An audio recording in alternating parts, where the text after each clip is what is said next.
ಪ್ರೀತಿಯ ಸ್ನೇಹಿತರೆ, ಎಲ್ಲರಿಗೂ ನಮಸ್ಕಾರ. ಭಾನುವಾರದ ಸೂರ್ಯದೇವನ ಆಶೀರ್ವಾದ ನಿಮಗೆಲ್ಲರಿಗೂ ಇರಲಿ, ಒಳ್ಳೆಯದಾಗಲಿ. ನಾನಿವತ್ತು ಹೆಸರು ಕಾಳು ಮೊಳಕೆ ಬರಿಸಿದ ಪಲ್ಯ ಮಾಡಿದ್ದೀನಿ. ಇದು ಹೇಗೆ ಮಾಡಿದ್ದೀನಿ ಅಂತ ಹೇಳ್ತೀನಿ. ರೆಡಿ ಮಾಡಿಲ್ಲ, ಹಾಕಿದ್ದೀನಿ, ಇವಾಗ ತೋರಿಸ್ತೀನಿ, ಆಯಿತಾ. ಹೆಸರು ಕಾಳನ್ನು ಒಂದಿನ ಮೊದಲು ನಾವು ನೆನೆಸಿಟ್ಕೊಳಕ್ಕೆ, ಅಥವಾ 2 ದಿನ ಮೊದಲು ನೆನೆಸಿಟ್ಕೊಂಡ್ರೂ ಆಗುತ್ತೆ. 2 ದಿನ ಮೊದಲು ನೆನೆಸಿಟ್ರೆ ಮೊಳಕೆ ಸ್ವಲ್ಪ ಜಾಸ್ತಿ ಬರುತ್ತೆ. ಒಂದಿನ ಮೊದಲು ನೆನೆಸಿಟ್ರೆ ಮೊಳಕೆ ಸ್ವಲ್ಪ ಕಡಿಮೆ ಇರುತ್ತೆ. ನಿಮ್ಗೆ ಹೇಗೆ ಬೇಕೋ ಹಾಗೆ ಮಾಡ್ಬೋದು. ನಾನು ಮೊನ್ನೆ ರಾತ್ರಿ ನೆನೆಸಿಟ್ಟಿದ್ದೆ, ಅದನ್ನು ನೀರೆಲ್ಲ ಬಸಿದು ಹಾಗೆ ಮೊಳಕೆ ಬರಿಸಿದ್ದು. ಸ್ವಲ್ಪ ಉದ್ದುದ್ದ ಚೆಂದಾಗಿ ಮೊಳಕೆ ಬಂದಿದೆ. ಒಂದು ಕಪ್, 1.5 ಕಪ್ನಷ್ಟು ಹಾಕಿದ್ದೇನೆ ನಾನು ಇದಕ್ಕೆ ಮೊಳಕೆ ಬರಿಸಿದ್ದು ಕಾಳನ್ನು.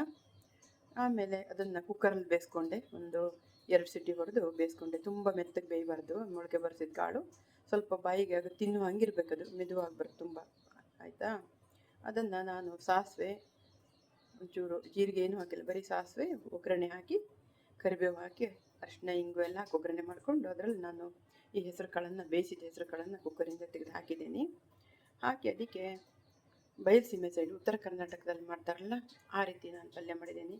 ಜೋಳದ ರೊಟ್ಟಿ ಮಾಡ್ತಾಯಿದ್ದೀನಿ, ಅದಕ್ಕೆ ಈ ಪಲ್ಯ ಮಾಡಿದ್ದೀನಿ. ನಾವು ಉತ್ತರ ಕರ್ನಾಟಕದಲ್ಲಿ ಇದ್ದುದರಿಂದ ನಾವು ಈ ಪಲ್ಯಗಳನ್ನೆಲ್ಲ ಕಲ್ತಿದ್ದೆ ನಾನು.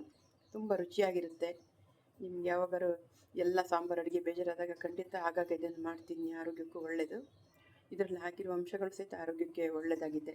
ಇದರಲ್ಲಿ ನಾನು ಮಸಾಲೆ ಏನು ಮಾಡಿದ್ದೀನಿ ಹೇಳ್ತೀನಿ. ಪಲ್ಯಕ್ಕೆ ಒಗ್ಗರಣೆ ಮಾಡಿ ಕಾಳು ಹಾಕೊಂಡಾದ್ಮೇಲೆ ಮಸಾಲ ಮಾಡಿಕೊಂಡೆ. ಆ ಮಸಾಲದಲ್ಲಿ ಕೊತ್ತಂಬರಿ ಸೊಪ್ಪು ಸ್ವಲ್ಪ ಜೀರಿಗೆ, ಒಂದು 1/4 ಚಮಚ ಜೀರಿಗೆ, ಒಂದು 1/4 ಹಿಡಿಯಷ್ಟು ಕೊತ್ತಂಬರಿ ಸೊಪ್ಪು, ಒಂದು ಮುಷ್ಟಿಯಷ್ಟು ಕೊತ್ತಂಬರಿ ಸೊಪ್ಪು, ಒಂಚೂರು ಜಾಸ್ತಿ ಇರಲಿ ಕೊತ್ತಂಬರಿ ಸೊಪ್ಪಿನ ಪರಿಮಳ ಚೆನ್ನಾಗಾಗುತ್ತೆ. ಆಮೇಲೆ ಹಸಿಮೆಣಸು, ಶುಂಠಿ, ಒಂದು 3-4 ಈರುಳ್ಳಿ ಅಲ್ಲ, ಬೆಳ್ಳುಳ್ಳಿ ಹಾಕಿದ್ದೀನಿ. ಈರುಳ್ಳಿ ನಾವು ಹೆಚ್ಚು ಒಗ್ಗರಣೆಗೆ ಹಾಕ್ಕೊಬೋದು ನಮಗೆ ಬೇಕಾದರೆ, ಬೇಡ ಅಂದರೆ ಬಿಡ್ಬೋದು, ನಿಮ್ಮ ಇಷ್ಟ ಅದು, ಆಯಿತಾ. ನಾನು ಈರುಳ್ಳಿ ಹಾಕಲಿಲ್ಲ. ಮಸಾಲೆಯಲ್ಲಿ ಶುಂಠಿ, ಕೊತ್ತಂಬರಿ ಸೊಪ್ಪು, ಬೆಳ್ಳುಳ್ಳಿ, ಚೂರು ಜೀರಿಗೆ, ಇಷ್ಟನ್ನೇ ಮಸಾಲ ರುಬ್ಕೊಂಡಿದ್ದೀನಿ. ರುಬ್ಬಿ ಇದರಲ್ಲಿ ಹಾಕಿದ್ದೀನಿ. ಹಾಕಿ ಇದನ್ನೀಗ ಕುದಿಯೋಕೆ ಇಟ್ಟಿದ್ದೇನೆ ನಾನು. ಚೆನ್ನಾಗಿ ಕುದೀತಾ ಇದೆ ಇದು. ಒಂದು ಸ್ವಲ್ಪ ಚೆನ್ನಾಗಿ ಕುದ್ಮೇಲೆ ಇದು ಸ್ವಲ್ಪ ಗಟ್ಟಿಯಾಗುತ್ತೆ. ಹದ ತುಂಬ ಗಟ್ಟಿನೂ ಆಗಬಾರ್ದು, ರೊಟ್ಟಿಗೆ ಚೆನ್ನಾಗಾಗುತ್ತೆ ಅವಾಗ. ಆಮೇಲೆ ರುಚಿಗೆ ತಕ್ಕಷ್ಟು ಉಪ್ಪು. ಸ್ವೀಟ್ ಹೆಚ್ಚಾಗಿ ಹಾಕಲ್ಲ, ಬೇಕಂದರೆ ನೀವು ಹಾಕ್ಕೊಬೋದು ಒಂಚೂರು ಬೆಲ್ಲನ. ಹುಳಿನೂ ಇದಕ್ಕೇನು ಹಾಕಲ್ಲ, ಹುಳಿ ಬೇಕಂತ ಇಲ್ಲ, ಇಷ್ಟೇ ಮಸಾಲ. ತುಂಬ ಚೆನ್ನಾಗಿರುತ್ತೆ. ಎಲ್ಲರೂ ಮಾಡಿ. ಇನ್ನೂ ಯಾರಿಗೂ ಗೊತ್ತಿಲ್ಲದೆ ದಯವಿಟ್ಟು ಮಾಡಿ.